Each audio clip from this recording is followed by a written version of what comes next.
साथियों, आज हम अपना जो हमारी हिंदू सभ्यता और संस्कृति है उसके कुछ त्योहारों पर बात करेंगे। हम जानते हैं कि प्रतिवर्ष 17 त्योहार हिंदू सभ्यता और संस्कृति में मनाए जाते हैं। आज हम बसंत पंचमी पर बात करेंगे। ये साथियों 2022 जो है इसकी 5 फरवरी को ये पर्व मनाया जाएगा। साथियों, हमारे जो त्योहार हैं उनको व्यक्ति के आहार, विहार और व्यवहार से जोड़कर देखा गया है और इसीलिए इसमें एक विशेष प्रकार का आहार, विशेष जगहों का विहार और आपस में जो सद्व्यवहार होता है वो इन त्योहारों का एक महत्वपूर्ण अंग है।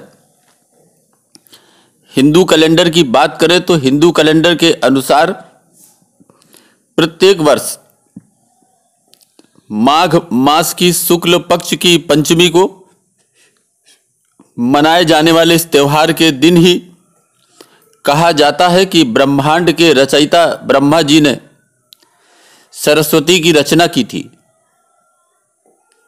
ब्रह्मा जी ने जब धरती को मूक और नीरस देखा तो अपने कमंडल से जल लेकर पृथ्वी पर छिड़का, जिससे एक अद्भुत शक्ति के रूप में चतुर्भुजी सुंदर स्त्री प्रकट हुई, जिनके एक हाथ में वीणा एवं दूसरा हाथ वर मुद्रा में था।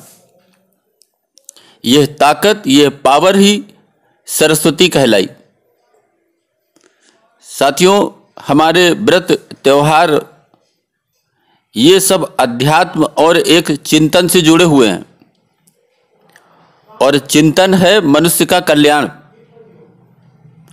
साथियों, मां सरस्वती द्वारा वीणा का तार छेड़ते ही तीनों लोकों में कंपन हो गया और सबको शब्द और वाणी मिल गई। हम कह सकते हैं कि हमारी शब्द और वाणी यही सरस्वती है। साथियों, विद्या की देवी सरस्वती का जन्म दिवस बसंत पंचमी वसंत ऋतु के आगमन का भी प्रतीक है। यह पर्व भारत के साथ साथ पश्चिमोत्तर बांग्लादेश और नेपाल में भी धूमधाम से मनाया जाता है। साथ ही विश्व भर में जहां भी भारतीय बसे हैं इस पर्व को पूरे विधि विधान से मनाते हैं। यह भी माना जाता है कि बसंत पंचमी के दिन ही सिख गुरु गोविंद सिंह जी का जन्म हुआ था।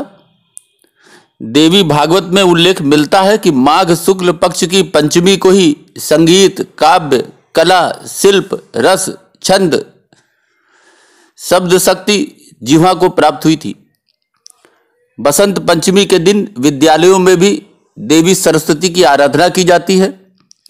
भारत के पूर्वी प्रांतों में तो इस दिन घरों में देवी सरस्वती की मूर्ति स्थापित कर उनका विधिवत पूजन किया जाता है और अगले दिन मूर्ति को नदी में विसर्जित कर दिया जाता है। बसंत पंचमी पर पीले वस्त्र पहनने, हल्दी से सरस्वती की पूजा और हल्दी का ही तिलक लगाने का भी विधान है।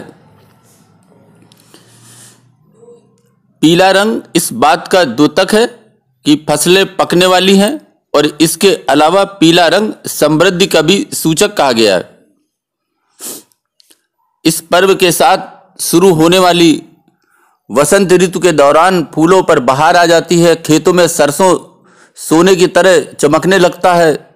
जौ और गेहूं की बालियां खिल उठती हैं और इधर उधर रंग बिरंगी तितलियां उड़ती आपको दिखाई पड़ेंगी। इस पर्व को ऋषि पंचमी के नाम से भी जाना जाता है।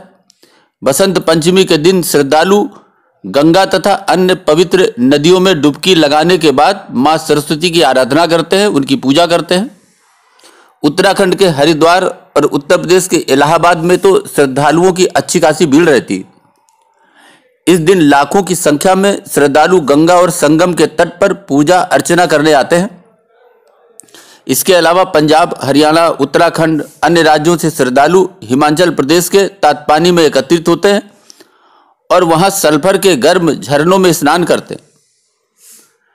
साथियों, जो इस पर्व का उद्देश्य होते हैं, जो हमारे त्यौहार होते हैं, इसमें मेले लगते हैं, लोग एक दूसरे से मिलते जुलते हैं, एक दूसरे को जानते समझते हैं, जरूरत की खरीदारी करते हैं और मनोरंजन का भी कुछ लाभ उठाते हैं। साथियों, इस मौके पर अनेक सभ्यताओं का मिलन और आदान प्रदान होता है। साथियों, यह है हमारे मेले का महत्व। इस दिन उत्तर भारत के कई भागों में पीले रंग के पकवान बनाए जाते हैं और लोग पीले रंग के वस्त्र पहनते हैं। साथियों, आज एकाकी जीवन में इन व्रत, त्योहार, समागम, मेला और इन तमाम चीज़ों को आप बड़ी दूर से देखते होंगे। सब धीरे धीरे ये नष्ट होता जा रहा है।